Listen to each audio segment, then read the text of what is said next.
welcome to LOA Today. I'm Walt Thiessen. With me on the show today, Debbie G and Neo Positivity. This is your daily dose of happy. We are so happy you decided to join us today. Debbie G is going to be along shortly. She's making herself look beautiful. But in the meantime, Neo and I will carry on. Our guest doesn't seem to be here today. We had signed this guy up. He's actually a Russian speaker named Pavel. And I'm not even going to try to pronounce his last name. Now, he's in a very different time zone from us. I believe where he is probably about 11 o'clock at night. So I don't know, maybe emails crossed and it didn't quite work that way. So we'll have to arrange to have him come back another day, but that's all right. Neo's here, and Debbie's going to be along real soon, and he's got his Thought Becomes Things t-shirt is on. That means he's official, right? That's how we know that you're the real deal today, right, Neo? Yes, 100%. You guys don't know, Walt has a hidden talent. He was going to actually translate the Russian into English, and I don't speak or write in Cyrillic. That's for somebody who's really much more advanced with languages than I am. I can promise you that. And I was going to translate it into signing. Okay. So all right. After we both take lessons, we'll get back to you on that. That sounds good. Yes. Okay. Give us like 4 or 5 years. Oh man. So yeah, Debbie's she getting her hair did, you said? Yeah, she's getting herself to look beautiful, but not that she is never beautiful, but you know. Nice. She's making herself even more beautiful than normal. Let's put it like that. Oh man! All right, so I'm gonna kick it off. Then I want to dive into this so much. So I don't know. I'm gonna imagine you probably don't watch Jersey Shore. I do not. No, but I can understand why you would. It's you know what? First, being from Jersey, when it came out, I was living in Jersey, and I don't know. It was just like I refused to watch that show because it's not because you live there. No, because it's not a representation of what Jersey was. I don't know. I only know maybe 3 or 4 Italians that actually talk and act like that. Oh, I see what you mean. Yes. And okay. So everyone was thinking all of Jersey was this, and I'm like, no, that's just New York. You know, Staten Island. Yeah. So anyway, but I started watching the show. I fell in love with it. I know a bunch of the characters: Snooki, Jay Wow. Yeah, I know a couple of the characters. So anyway, I was watching yesterday, and this guy, Mike, he's going through something where basically he had a newborn, and they were coming home, but the doctor hit him at the last second and said he can't come home. Got fever spiked, so the baby was still in the hospital for another 3 weeks after that, 2 weeks after that, and it was a torture 2 weeks. This was both of their first child. It was amazing. It was going on luck. And so heart-wrenching, crying, all this other stuff. And I immediately pulled myself out of it because I don't really watch TV because of moments like that. I don't know water seeds like that. And so I immediately pulled myself out of it. And since that episode, I've thought about it like 3 times and caught myself dwelling in it. And it was just the craziest thing, catching myself, pulling myself out of it. So anyway, today, my son... he cut his hand on a piece of tile. The ground on my kitchen floor just said, it made a triangle out of nowhere one day. So as you can imagine, some of the pieces have crumbled, and they've been sent 3 people out, and they're going to replace the whole thing. So anyway, he cut his hand, go in the bathroom, clean it off, Band-Aid it up. So right before I put the Neosporin on it, right when I go to get the Band-Aid, he runs out of the bathrooms. And I'm like, what's he doing? And so I go to get the Band-Aid. He's in the other bathroom, and he's crying. And so I'm like, oh, he's sitting down, he's pooping at this point. So I put the Band-Aid on him, and I'm like, oh, he's crying. I said, it's okay. And he starts leaning over, and so I sit on the bathtub. He puts his head on my lap, and he's just laying there, and he's crying. And I'm like, wow, this must really, like, burn his finger. It must, like, sting. And he said, my stomach hurts. Ooh. And I said, I said, is your finger hurt or your stomach hurt? And he said, my stomach hurts. And he was holding it. He started holding his stomach, and he was crying because of that. And he's like falling asleep in my lap. And I'm like, all right, come on, man. And I lift him up, you know, because he's on the toilet still. I lift him up, and he's just not coming to. Wow. And I'm no paramedic by any means. I don't know anything about medical anything. And he was just dry, and I was trying to get him up, and he wasn't getting up. And at this point, my phone is in my hand. My boy, he's a paramedic, and his wife is a nurse. and they live a couple miles up the street, and I'm calling him, and immediately, so yeah, it was just a freak me out moment that I totally manifested. Having that feeling that they had about their child being in a hospital and feeling helpless, I totally manifested that into my today. It was insane. I was scared. I'm like, why am I calling him? I should be calling paramedics, like it was just insane. And they were both like, basically, is he constipated? And I was like, well, I do try to give him extra peaches so his poop will be softer and da da da. And so that seems like that what it was. And they said when you're pushing and pushing, like some people just pass out in that situation. Sure. Oh yeah. I had never heard of this before. Today is news to me.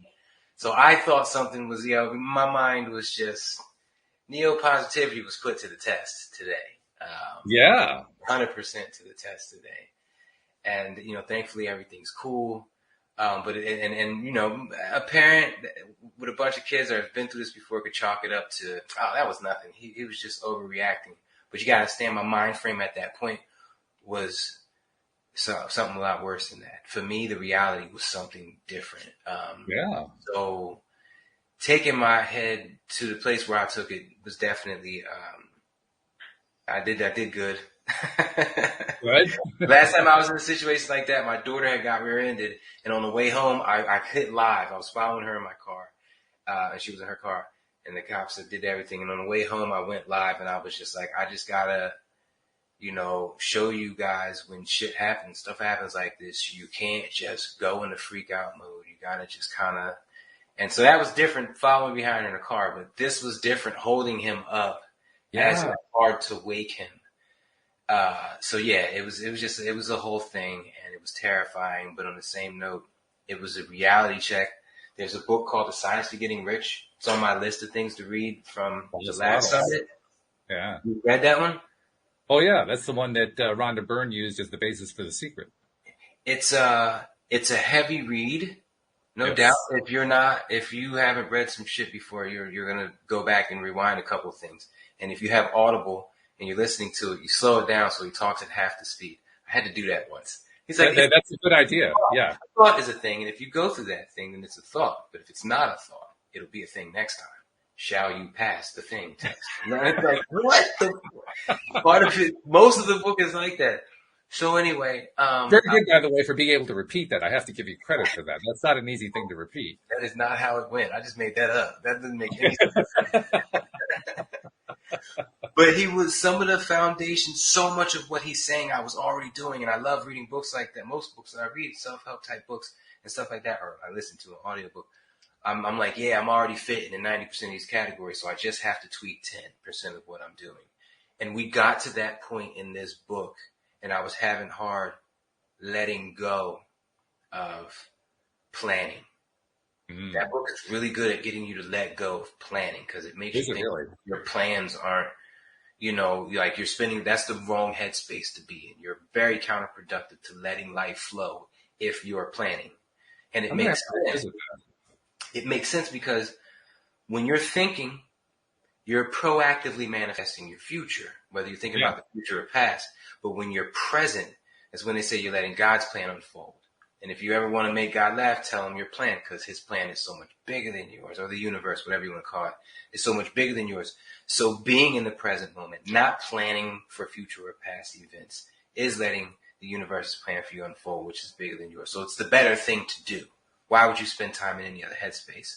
And, you got the subconscious and the ego that constantly throwing scenarios at you, but choosing to just bat them down, ching, ching, like Wonder Woman, ching, ching, with the gold thing. That's what that whole part is about. And that book has really been able to open me up to those things as an idea. I couldn't place it. I started the book yesterday. I got through most of it, and I couldn't fully implement it into my life, because it is hard to just change the way you see things and plan for things. Sure. If you're a planner like me. But what happened to my son today, it caused me to let go of a lot. Yeah. Like I'm about 7 tasks behind right now. And honestly, all 7 of them could at least wait till Monday. And I could just watch him play for the next 10 minutes. Sure. Yeah. That's scary. That's scary what you went through. Yeah, crazy. It really is. That's very frightening because you're dealing with something that you don't know anything about and you aren't sure what's happening. And you know you're the one who's responsible and you love him so much. And all of a sudden he's not responsive. That is just plain terrifying. It's going to be. How can it not be? So I think you handled it pretty well, actually. Yeah, it was crazy. My boy's name is Scott. I typed in Scott in my damn thing and it didn't work. And I'm like, why am I typing? Every time, you ever get halfway through a long text message and you're like, why aren't I using voice dictation? That happens with me every time. So instead of just saying, hey, Google, call Scott, okay, now it's going to call. Is that Scott Lang or Scotty? CHFC. Instead of doing that, I'm manually entering. This and this and that. Okay, hey Google, stop. Stop. No problem. The home, both phones. So yeah, instead of doing that, I'm manually looking for them. I went in total freak out mode. It was, but yeah, mentally, as far as staying positive in that panic, it was a push. These two forces were pushing at each other, and I was just like, straddle the line, because I knew I was going to be positive, but I couldn't be negative. I needed to stay. It was just like, straddle the line, like a tug of war. Straddle the line, Jesus, call Scott. And yeah, man, it was some stuff. So, but I definitely learned a couple things, and it happened. I don't want to say at the appropriate time, but I was really having trouble. There was, out of all the techniques I've came up with and all the books I've read, that book was addressing the one thing I haven't been able to do.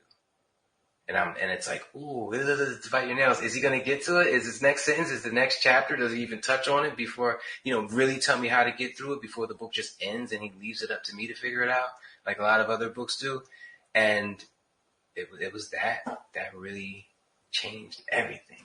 Like, I feel like I'm a different person right now than I was a couple hours ago. Wow. 100%. Wow. That's very rapid and quite scary. You're coming through it. Really cool. By the way, Debbie G is going to be along pretty soon. She is getting herself all prettied up. Not that she really needs it because she's always a great looking woman, but she's going to be even better looking by the time she gets here. So she'll be along, I would say, probably in the next 10 minutes or so. But in the meantime, we're carrying on here. Also, our guest that we were planning on today, I guess that we had a cross message or something, but he didn't get the right signals. So we'll have him back on another time, on another occasion. But this is an appropriate topic, what you brought up here, Neo, because you're not the only one who's been experiencing this kind of stuff, where things show up because you were not all that guarded about where you were focusing your attention and so forth. The same thing happened with me on a few occasions. I've already documented in previous shows this week how I was I was in panic mode really over the summit. And I ended up getting some help, and the help has really been good. And I had been promising everybody that we're going to be putting the page out for people to order their tickets starting today. That's still the plan. We actually have the page almost done, and it looks really, really good. There's just one little thing that we have to fix on it, and that is giving you guys the discount, because I've been promising you guys a discount if you're an LOA Today listener, and that part, for whatever reason, is only partially working. So we got to figure that one out. But as soon as that's done, we'll be publishing the page. It'll go onto the descriptions of all of the episodes this week. But tying in more to this topic about how you can end up focusing on what you don't want and end up with something that really wasn't what you had in mind at all. That happened yesterday. And let me tell you how it went. Yesterday, Thursday is the day that Dan Mangana and Alex Steed do the show with me, right? They're my co-hosts that day. And I had been noticing, now we use StreamYard, right, to do our shows. And there's something I've been noticing about StreamYard. StreamYard has a lot of really cool features, but there's one thing that it's not really good at. If both of us end up talking for a moment, like talking over each other, the dialogue kind of falls apart a bit. Like the sound quality just kind of disintegrates. Whereas with Zoom handles that better. So I figured, let's try Zoom one more time just to verify my theory, because I'm pretty sure that it's true. So I set things up to run in Zoom. Now, earlier in the day, I'd been contacted by Anne Marie Young, who does the Monday podcasts with me and Louis D'Souza. And she actually has been dealing with COVID. She's past COVID now. She was contacting me because she'd previously promised to help me with the summit. And she was asking, well, what can I do to help? And I said, well, I think for the moment, I'm okay. As we get closer to the summit, I'm going to need somebody to be able to handle my emails, because while I'm doing the show, I can't answer emails. So I'll end up forwarding my emails to you. And then this is where I got myself in trouble. And then I said, also, just in case there's we lose power or something like that, I want to set up so that you can run the Zoom podcast and I can connect in by phone if the internet goes out or something like that. Oh my goodness. You can just see what's coming, right? So we start doing the podcast and we get about 10 minutes into it and all of a sudden my internet drops. And about a minute later, I'm able to reconnect. So, okay, well, that wasn't so great. But Dan and Alex were carrying on the conversation. It was a really good conversation, basically about how do you deal with situations like these where things are going completely wrong, and how do you look at them, and how do you change things around so that your vibration improves and so forth. And we go for it for another 5 minutes or so. And Dan is doing this really great little bit about how he handled a really rough situation that occurred to him in his world last Friday, and how he teaches his team to go about doing it. And in the middle of that, the internet went out again. And I couldn't get it back, to the point where we had to cancel the episode. So anyone who's wondering why there was no episode yesterday, well, we tried. But we couldn't finish the episode because Walt had got it into his head. He wanted to protect against the internet going out during the summit. And so during the episode, the internet went out twice. It didn't come back the second time. Yo, insane. No lie. The last time your wife was on, we got towards the end of the episode, and one of you brought up how she was scared to come on because something always goes wrong. Technical issues. Yeah, right. And so 10 minutes later, you said something kind of made me think of that. Mm-hmm. And I was like, man, we almost made it through the whole episode. Nothing goes wrong. Officially should be proven wrong. Right when I thought that, no lie, I was going to say it. I went like that. It said, you guys broke up, and it just stopped, froze for a second. And I was like, oh my God, yeah, I gotta be careful. It's sometimes it's fast. Sometimes you do stuff instantly. Sometimes it takes a week. Sometimes it takes overnight.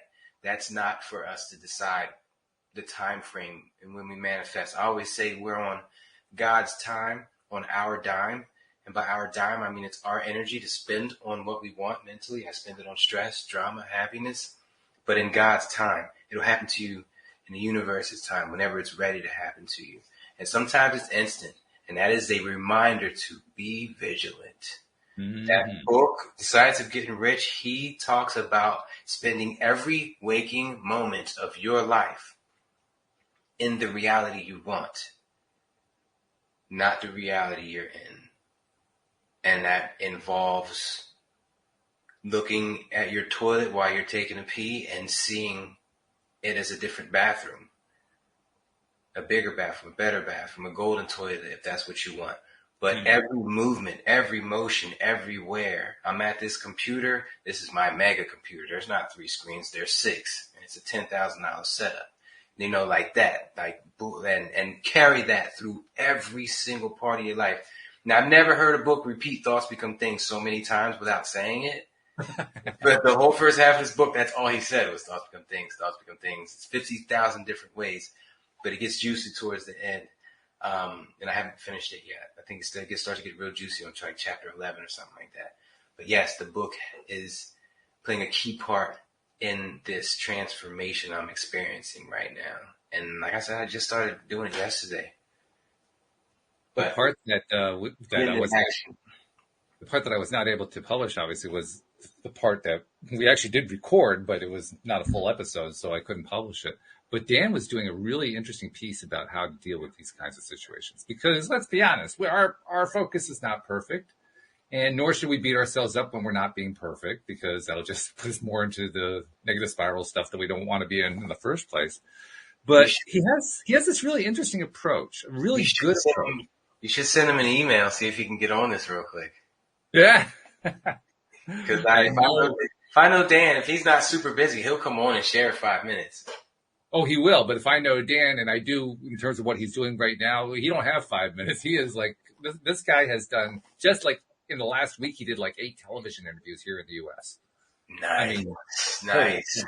You know, just unbelievable how much this guy is doing right now. So, yeah. Got to get him back in the States. He's out in Mexico, Cabo. I think. Down Cabo, right. We got to get him back in the States. That's what It'll happen. It'll happen. But for the moment, the man is just, I'm just grateful to have him on Thursdays because I can count on having him every Thursday. And that's just, you know, that's gold as far as I'm concerned. But anyway, I wanted to finish what I was saying about his comment, because his comment is every time that one of these unwanted events occur, it's an opportunity for us to ask some questions. And the kinds of events we're talking about are events where it seems like it's a big, big deal. Like, you know, game changing for the worst. You know, like your son. I mean, that seemed like, at the moment, it seemed like this was like the worst thing that could possibly happen. And the thing he likes to remind himself to do and his team to do is to ask questions like, how do you know this is the end? How do you know that this is going to turn out the way you fear the most? How do you know that this is going to be that horrible event you think that is about to come? And the answer in each case, of course, is you don't. You don't know that. You're fearing it, perhaps, but you don't really know it. It's a way of reminding yourself, well, that means there's all kinds of different ways this can play out. And because there are many different ways this can play out, it also gives you the opportunity to recognize that, well, this could actually be happening for my own better good. And in fact, that was literally happening with me yesterday, despite the fact I couldn't put that episode out.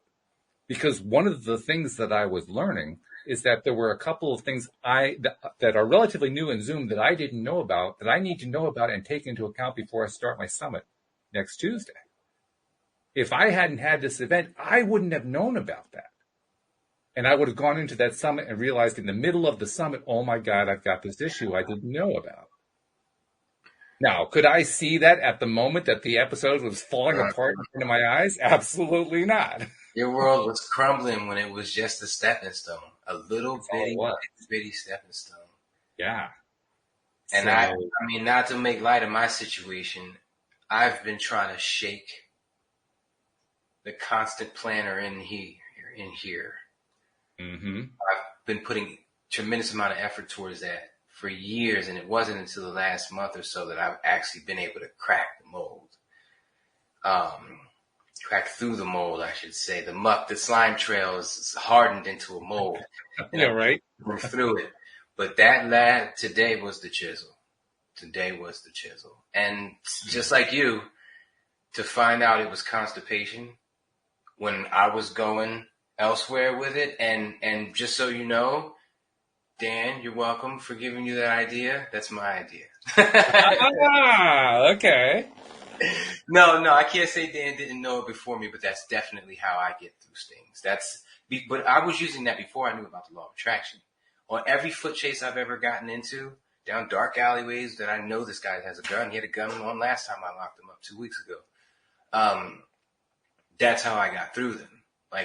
And that's the number one scenario. When you're chasing somebody and they turn down an alleyway, you can't see them, which means they could have stopped and they could have put the gun right up to the wall waiting for you to run by. So that's every single time you turn a corner or lose sight of somebody, which happens a lot, especially in Camden, being a cop there. It's that moment where you're like, oh, fuck, oh, shit, you know, and you just turn the corner, but you turn the corner with that confidence, like, I got this. That's not what was meant to happen today. That's a possibility, and self-preservation caused me to entertain it, but I'm not going to live with it. And you use that on every single corner you turn. I use that when I'm flying. Sometimes when I'm flying, I'll look up and I'll be like, man, this is just a couple strings I'm dangling from. And I'm like, nope. So yes, that is exactly what got me through that exercise. So thank you, Dan, for bringing that to light yesterday. And thank you all for bringing it up again today, because I have a feeling somebody in the crowd will be able to use that. There's infinite possibilities. Infinite. And when I say infinite, I want you to think of it like this. Let's say something happens that takes 30 seconds to happen. And I reach over and grab the pen like that. Okay, I just grab the pen. Now, if I was to move my hand 1 millimeter higher and grab the pen versus 2 millimeters higher and grab the pen, and if I was to stand up that quickly or that slowly, there's infinite different possibilities, literally, on how this scenario could play out. I am not going to focus on one possibility, and it's definitely not going to be the worst possibility, because out of the number infinite, which isn't a number, you're going to choose the worst to believe in. No, that's not over here. Maybe the old me 20 years ago, 30 years ago, but not anymore. No. And so use that. Hold on to that, y'all. Trust me. And the creating side note, the more you do this, the more you get better at doing it. The only problem is, and I noticed this a long time ago, the only way to get better at doing it is to do it more often. And who the hell wants to experience traumatic incidents more often so they can get better at handling them? Nobody.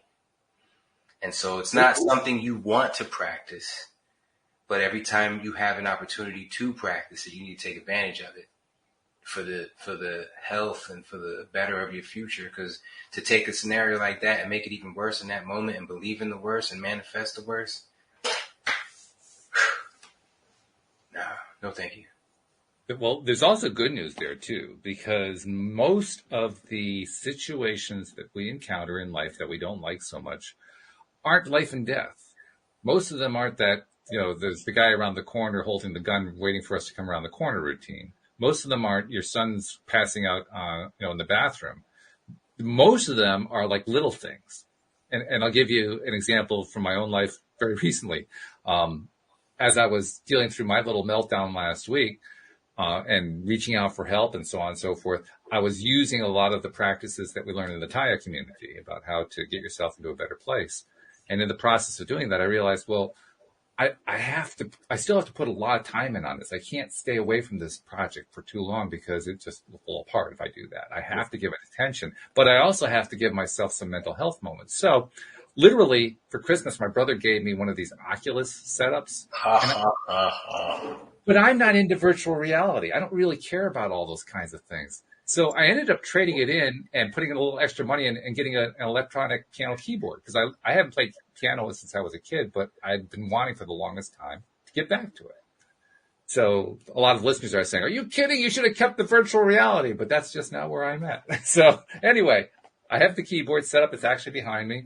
And I decided I was going to start using that as a way to get away for little bits of time. I'd do like 15 minutes of practicing just as a way to do something low thought, to take my mind off of the stuff that I was dealing with.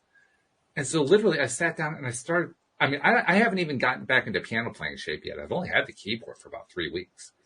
And I can't really, I can play a couple of little minor tunes, but nothing really interesting to play. So I'm just doing a lot of scales and exercises to build up my hands again.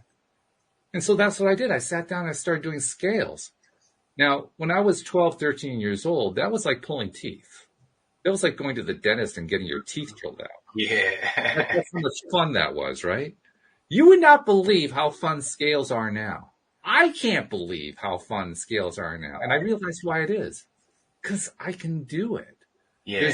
There's no effort. There's the effort of redeveloping my hands. I have weak fingers. That makes you feel good. When you progress in what you love, you feel good there too. So. Well, plus it's not a high skill.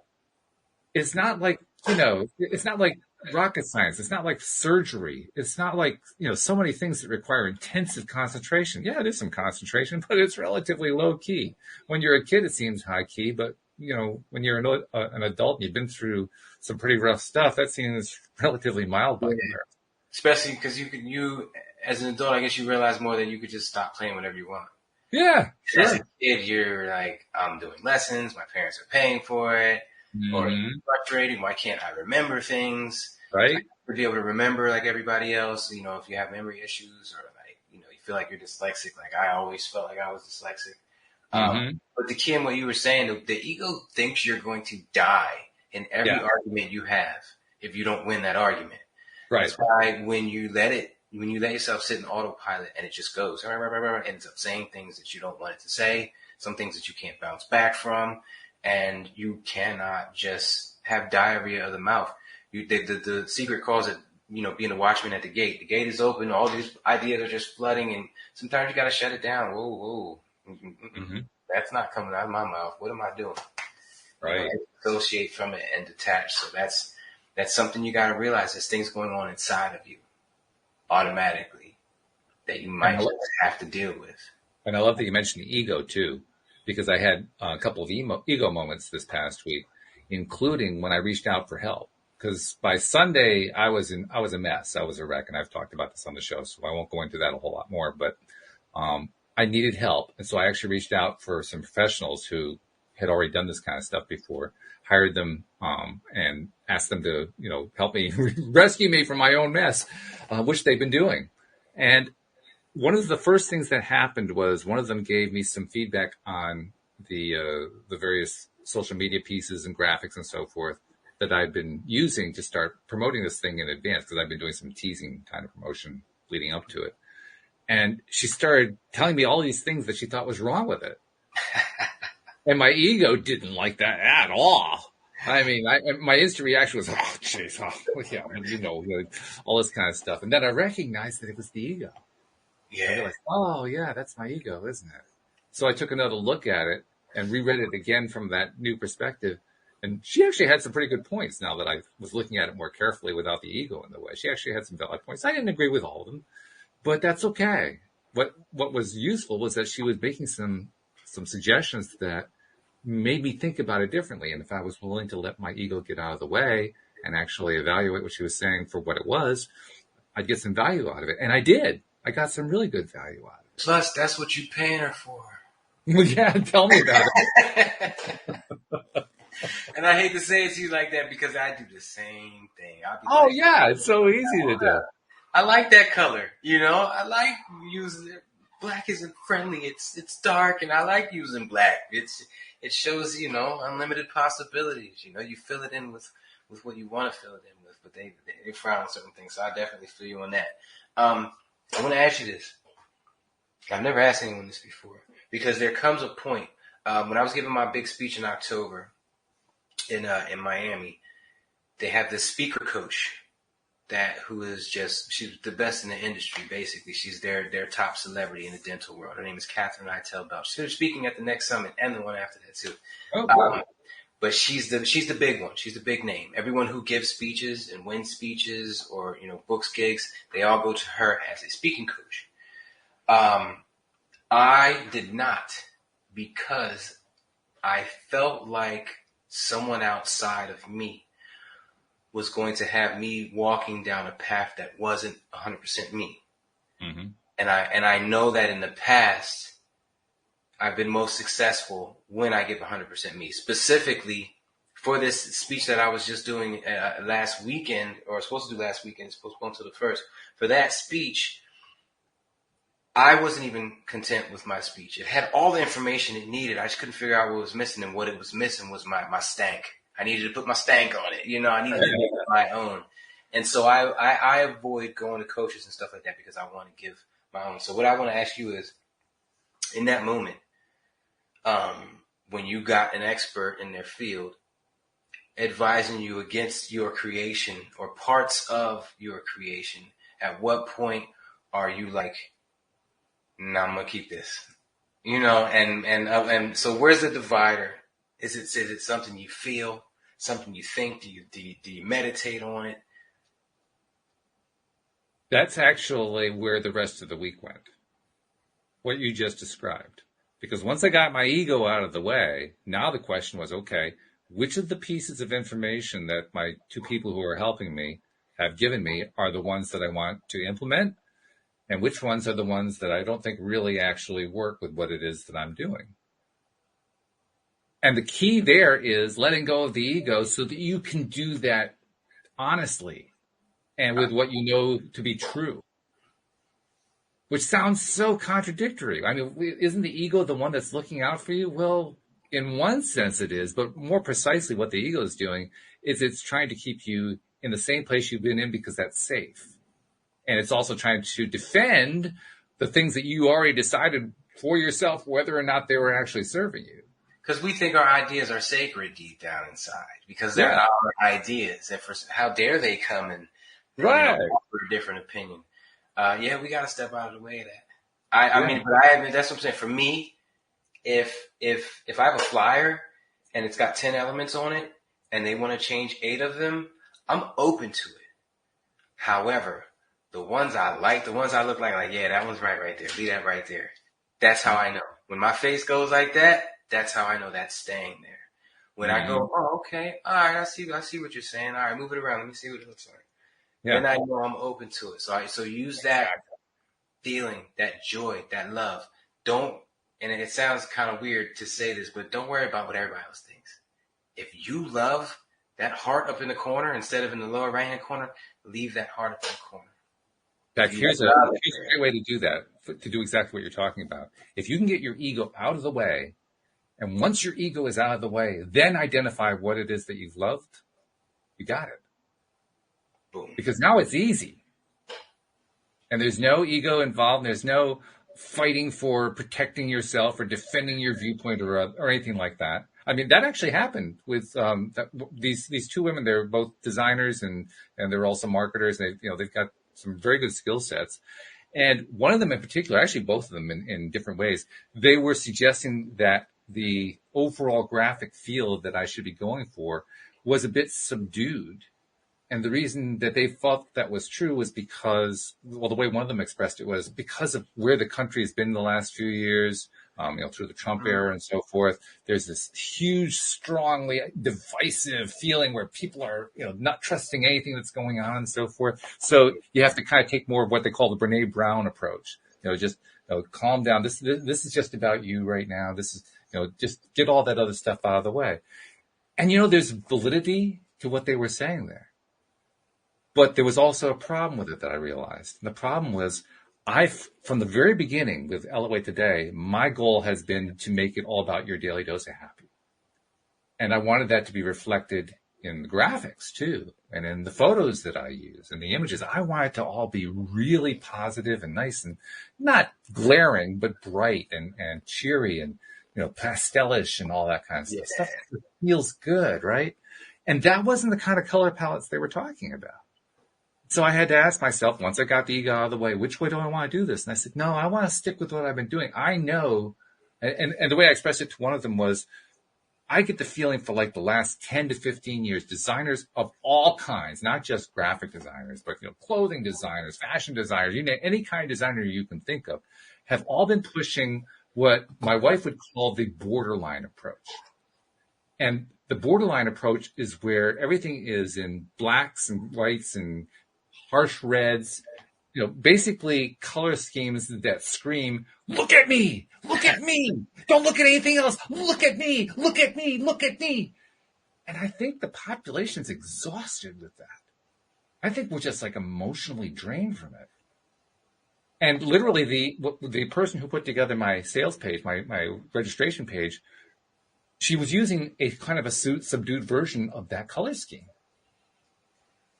And I said to myself, that's really not what Elevate Today is about. Nah. So I urged her to go back to my color palette. And she did. And then I showed it to Selena Dorsey, who is my summit guru. She's the one who's been teaching me about summits. And she was just blown away. She just thought it was the best thing, the one that I changed it back to. So I knew I was right. I got the validation I was looking for on that, but I did it without being in the space of ego. I feel it. It's. Well, here comes Debbie G. Why isn't she hooked in? Hi. There she goes. I thought you were going to hook yourself in. You usually do. I was waiting for you to be finished because I was listening to what you were saying. I apologize to everybody. I was getting my hair done. You look great. Thank you. You do. I mean, you always look great, but you look even greater. I had to get, do that You thing. look way better than the last time I saw you. How you feeling? I am, Jesus, you guys, I was so sick last week. I don't even remember. Like, I just remember I even had to think about it. I'm like, did I show up last week? Yeah, you did. I didn't even remember. And you were a trooper. You were on game and everything. You were suffering to tell that, but oh my goodness, you were there. Yeah, I was pained. Yeah, I'm getting ready for tomorrow, for Ascension, which is, Trust Your Abundance, David Strickle, Taya Right? Boot Camp. We're all going to be live in Los Angeles. Yeah. So I thought maybe I might, show up more presentable than Roots this thick and, just kind of. So I apologize to everybody. No apologies necessary. And it I'm was just well, grateful to it be was here. great. I'm really grateful to be here. I'm stoked right now. I was trying, I didn't have any reception at the hair place because I swear I would have joined you. With the things in my hair and the whole, I believe it. I would have. Yeah, totally. That's all right. That's okay. No, hey, we're glad you can make it for this part. That's good. Our guest actually couldn't make it. I'm not sure where he is. I think we just had a crossed email or something, so we'll have him back Okay. another.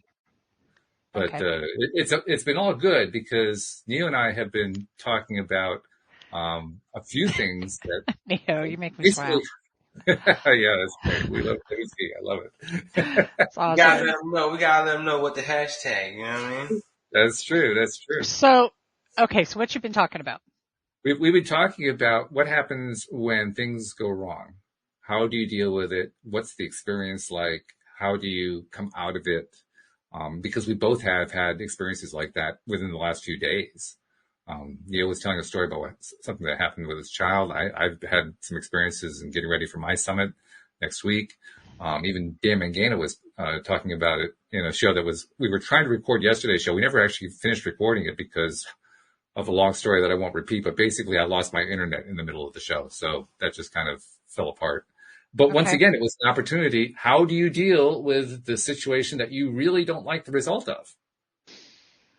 And that's what we've been talking about. How do you like the situation when you really don't like the result? With Hold on, gratitude. Sam. Look, Hold on. I got. Hold on, real quick. My bad. Walt, while she's giving this answer, I want you to think about, because you just made me realize it's like a theme. Me and you both went through this. Dan went through this. Oh, yeah. Why? There's something's transitioning.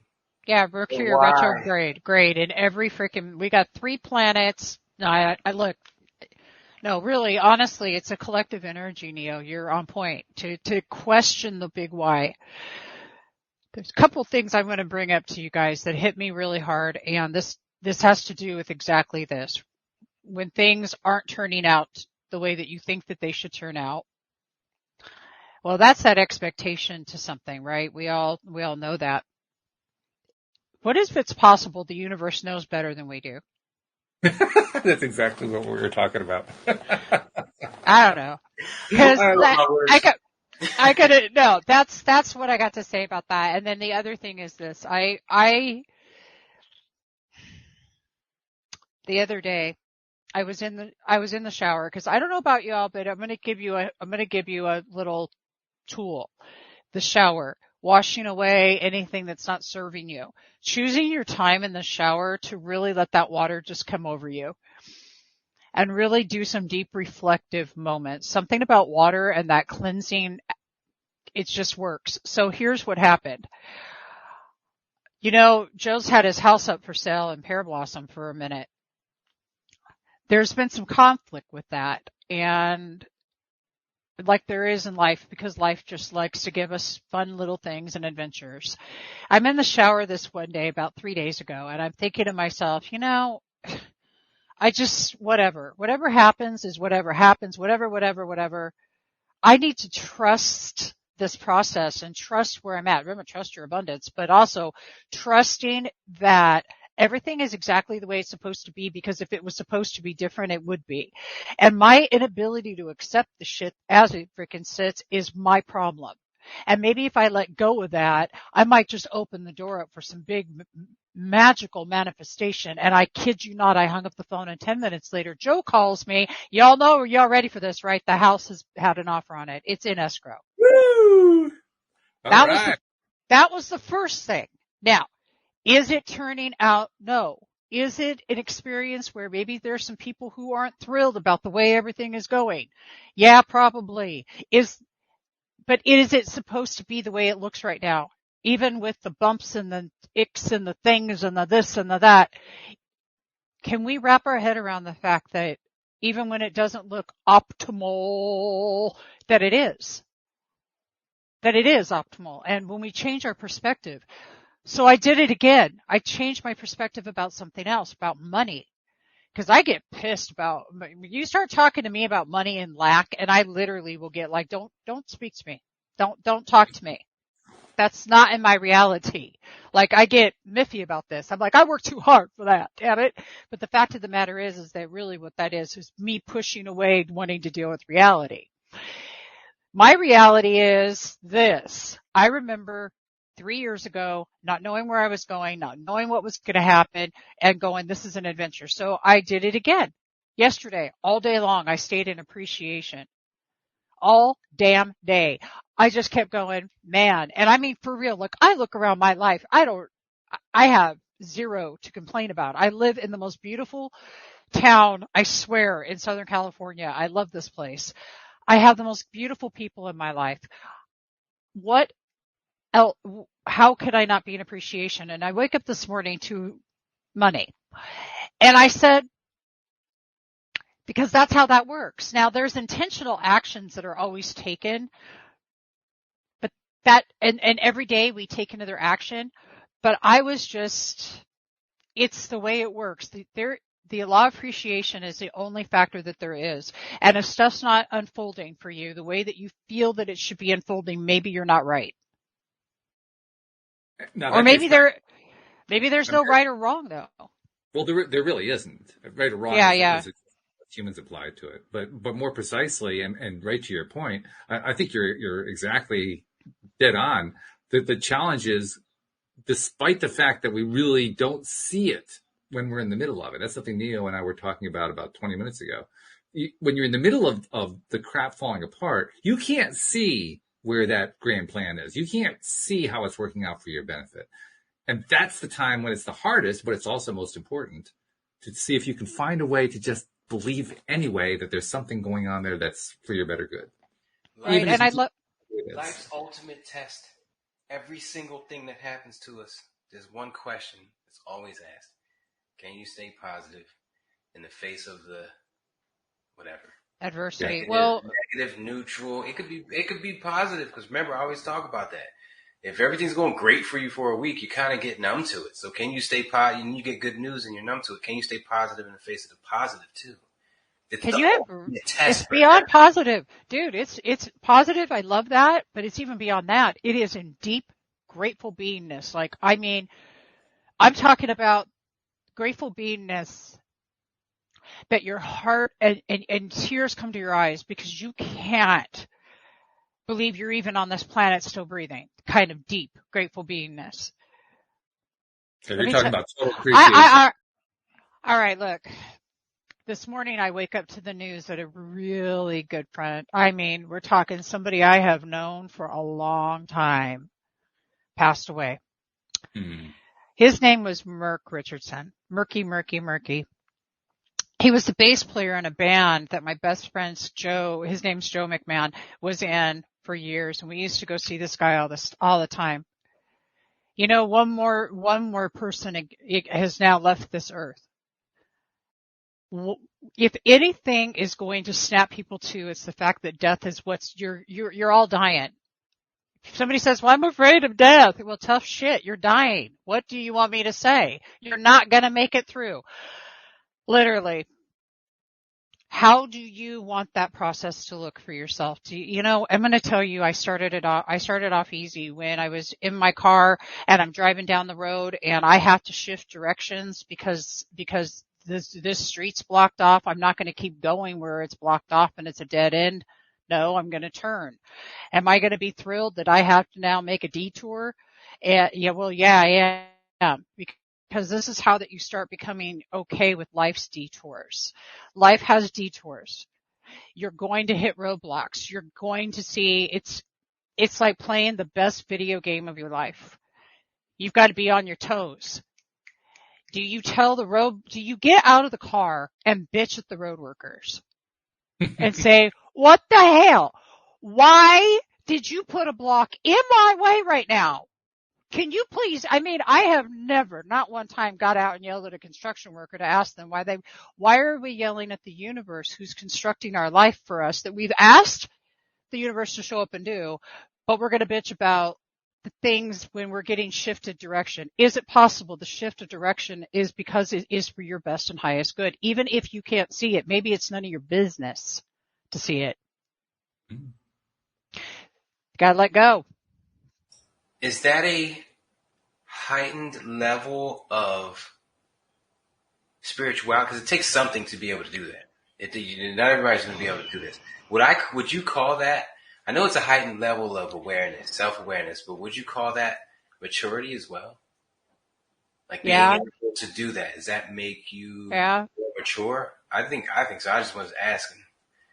Well, it's also the ability to shift perspective, because that's really what you're talking about. You're saying, I want to get where I've been. I'm 54 next Friday. I'm going to say, yeah, thank you. I'm going to say, yeah, there's a level of maturity that comes with life.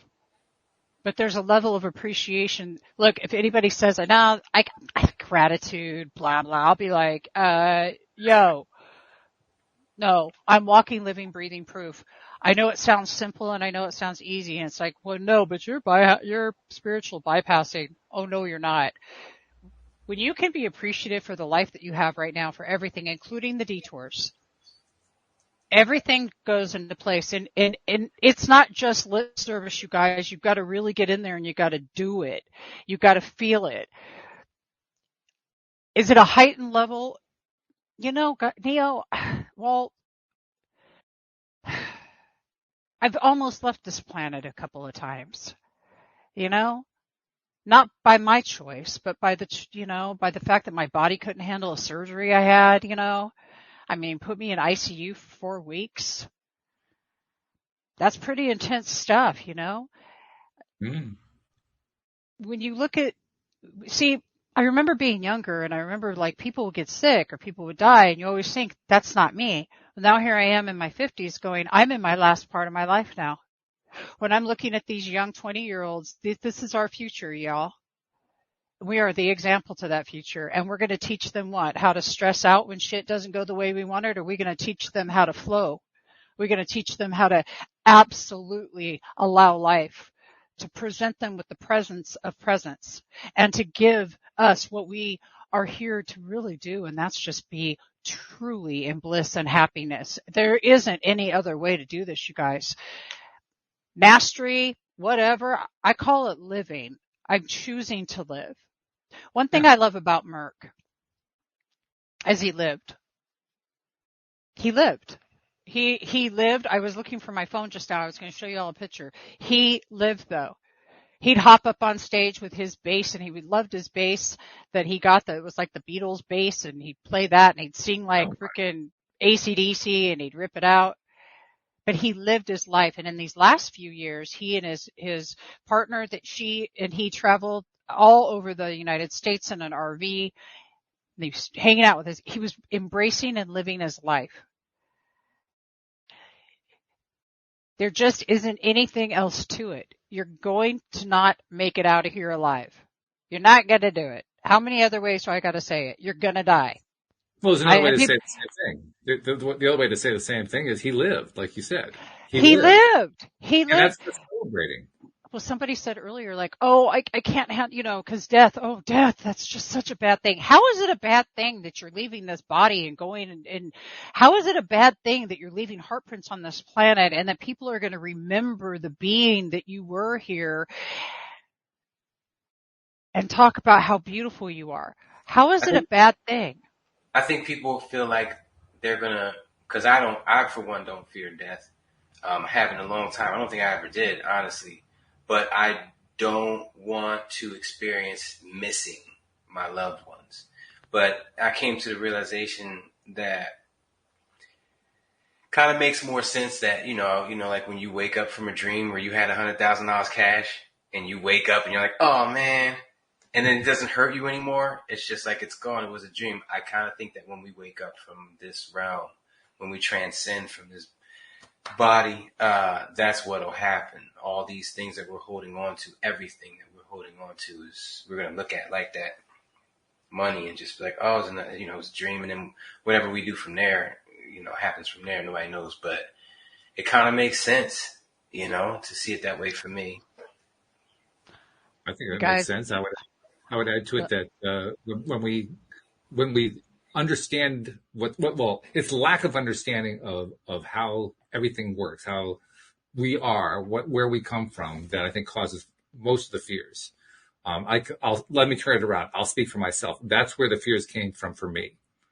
For the longest time, I had a lot of doubt because of what I was being taught. I knew what I was being taught wasn't making any sense, but I didn't yeah. have anything to replace it with. And so I didn't replace it with anything. And so that's when all the fears started to creep in. And then I got exposed, to the teachings that surround what we talk about here. Law of attraction has a whole spiritual circle that goes around it. And that made total sense to me. And all of a sudden, all my fears were gone. All of my concerns about, after my life, what happens, were gone. My concerns about what happens when my family members passed on, they went away too. And it was a bit of a surprise, especially when my parents died in both cases. I wasn't in pain. I wasn't in shock. And I realized it was because I finally got it. I finally got how this whole universe works, how this physical world works, how the spiritual world works. And no, I don't have all the answers on it, but I had enough. I had enough information that I could feel confident about it. So I had the very odd experience that apparently more and more people are having, that when my parents died in both cases, I didn't mourn. I did all my mourning before they died, it turned out. In my mom's case, long before she died. In my dad's That case, makes sense. before he died. And then after they were gone, I was just in a celebratory mood, which is not the way most people are taught to understand that that's what's going to happen. But when you have the kind of, I'll call it spiritual grounding that we have, that's what happens. That's precisely what happens. I agree it is. And I'm not attempting to be morbid, not compassionate, or any of those things. What I'm trying to do is to shock people. I want to shock them. I want to shock them like a freaking cow prod. Instead of being a freaking sheeple, shock them and say, yo, wake up. Like, wake up. We get so bent on these things that just don't matter. Cause I want to know, like, in the end, what matters? Nobody knows what happens when we croak. That's the killer part. And all these people out there, and especially in the spiritual realm, who all want to talk about, that happens. Really? I don't know. I haven't croaked yet, came back and figured that out yet. You must be one damn good step ahead of me, man. Shit, what the hell? Rather, it's how can we share our experiences like we're doing here right now, and simply give each other some words that might help each other do this human thing a little easier. That's all. Yeah. If we can tell each other something, I've had enough experiences in my life, a ton, like we all have, to give me, I feel, enough to go on. I know that out of the 53 years I've been on this planet, I know what time I've spent doing things I don't want to do. And I know what time I've spent, that word worry.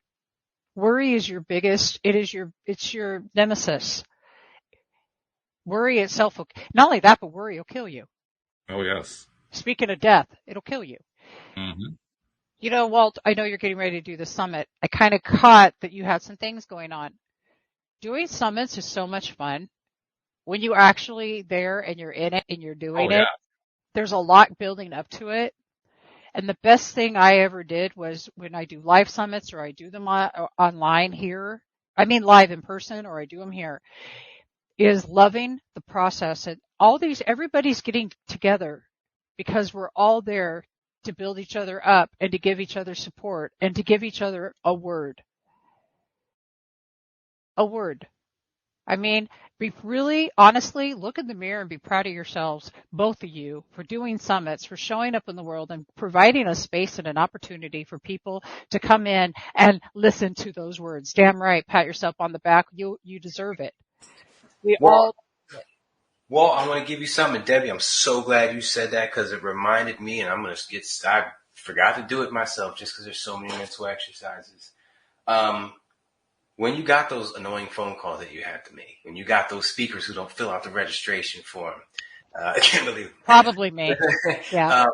No, when you have those type of things that are happening, it kind of makes you not want to do the tasks. And then you got this whole list of tasks that you got to do. If you can step out of the BS and do like Debbie said and say, you know what, I got to do these tasks. Let me do them to the best, fullest, brightest, and in the best mood that I can possibly do them. You end up like in Canva making a flyer and you're having fun. Like, yeah, that's good. And you end up having, and that flyer will be the best flyer you ever put out. And then you do that with the next flyer too, make that one the best. Every phone call, you know what I mean? My first summit, I had like 20 speakers. I interviewed every single one of them before and did a live stream with all of them. So doing all that was tasking, it was daunting, but guess what? I had to switch it around. I had to enjoy the phone call just before they picked up. You know, this is going to be a great phone call. I'm going to learn something from a new person. We're going to exchange. And the result of this is going to be greatness in the summit. Now, this is a piece, a Lego piece that you're putting into your summit. I suggest you put it in with as much love and appreciation as you can. The only way to do that is to start the call off knowing it's going to be great. Stay happy, stay smiling. I had a phone call today. I wasn't in the mood for it, but I made sure I laughed just before the call started because I really wasn't in the mood for it. Dear golly. I ended up laughing almost through the whole call. I ended up with a smile on my face. Like, yeah, oh man, that's so cool. And our conversation that was supposed to be business, pay my hotel, pay my flight, how much are you going to pay me, negotiating. It ended up being a laughing conversation. We talked about kids. It's something that I'll never forget, and that person will never forget either. And that is the Lego piece that goes into my structure of what I was trying to build. So make sure all your Lego pieces have the most love in that you can possibly put in them. And you can only put the real amount of love in them while you're doing them. I love what you guys are saying. I love this. I got to jump in and tell you guys about something I was watching. I was watching Oprah and Will Smith last night. Now, I don't know if you all have seen this Oprah and Will Smith interview about Will Smith's new book. Holy mother of God, I got to get this book. It's called Will. Listen, you just real quick, because I know we're out of time, but guys, this is super awesome because it comes to your Lego pieces, Neo. So when Will was young, his dad wanted them to build this brick wall. And I'm not going to tell you the whole story, but he's got this brick wall and they're like looking going, oh my God, I'm never going to build this brick wall and blah, blah, blah. And they're complaining. The dad sits there and says, there is no brick wall. What? Now our dad's gone crazy. There is no brick wall. Your only job is to go lay one brick. The best possible brick you can lay. That's all your job is, to go put a brick in place, slap the concrete on, and lay that one brick. That's it. Focus on your one brick. Focus on your Lego piece. He also brought up laughter because you can't be in fear and be laughing. I mean, you can, but you know what I mean. Like laughter, even if for a moment laughter just eliminates anything that's going to be a resistance for you. But the one brick, the one Lego, the one thing, the one piece, you're doing an event, that one piece, you just look at the piece that you have in front of you, and that's the most important piece of your life right now. Then you go to your next piece, and that becomes, your bricks, one brick by brick, but enjoying each brick, because we're doing these things for everybody else out there. And I love that. You get out of things which you put into them. I love that, Neo, and I'm really grateful that I was able to be here today, you guys. Thank you. I need this on Fridays. She was just blow drying for a really long time. Yeah. It looks great. The daily dose of positivity has to be the most appropriate subtitle for this show. For real, right? Kudos to you, brother. Thank you. I appreciate that. Well, I'll tell you what else I learned this week that ties in exactly to what you were talking about. With your example, you talked about laying bricks. You talked about not trying to build a whole wall at once, doing it one brick at a time. What I really came to learn and appreciate this week is that you don't have to lay the bricks yourself. You can get help. And when you ask help, the whole bricklaying thing becomes so much easier. God, you're so smart right now. I was pretty stupid last weekend, but I'm really smart now. I'm going to tell you, we're good at something. Well, I'm right there with you. I am an idea person. I'm an inventive futurist. I can see things but I am not necessarily that person who's going to do it, but it'll come out of my mouth. I can come up with ideas and make things pop all day long. But you're right about this. Finding those people in your support team, we're made to do this shit alone. We're made to do this with a team. So I agree. I think that's I think that's perfect. And I got some really great, input on that, unexpected input this week from Neil, because at one point I was, doing a little texting with him and telling him what he was dealing with. He sent me the most wonderful text back. He says, "We got your back." And I can't tell you how much that helped. That was just like the best thing, because I know it's true. I know you guys have my back. I know that, Louie and Anne Marie and Bridget and Monique and Cindy and Jackie and Dan and Alex and the people who are the guests. I know you guys have my back, but to hear it, wow, that's really, really great. So thank you, Neil. You sent that exactly at the right time the other day. I was just a messenger, man. I got that nudge from the universe, and I was like, "Oh, all right, send it now." Okay, that's exactly what happened, brother. Hey, I gotta let everybody know, the registration page is like 99.999% done. I mentioned this at the beginning of the show. We got to get one thing fixed, and that is making it possible for you guys to get your discount, because I promised all of you, you're going to get a discount on the tickets. And once that's fixed, it's going to be published. So look for it in the description of today's episode and the earlier episodes this week. There's also going to be advertising on social media, but you're going to be seeing it within hours of us being done with this show today. So it's coming. It's there. Just be patient another minute or two, and it'll be there. I'm excited. Hey, you guys rock. Yeah. I'm so glad that you were able to make it, even though you couldn't make the first half of the show. So thank you for dropping in. Thank you for being patient. I was in at 11 and I thought for sure I was 7 minutes away. I'm like, oh, I'll be back by time. But seriously, it was taking a minute. But this is when I popped in. I mean, this is what we're talking about though. Everything's always exactly as it should be. I was supposed to come in when I came in. It's just simple as that. Because if it was supposed to be any different, it would be. And the way it was perfect. There you go. Perfection, baby. Point made, man. So thank you guys very much. Thank you, podcast listeners. We'll see you all next time here on LOA Today. Neo Positivity, Walt Thiessen, by Rock. All right. See you all guys later. Good night, everybody.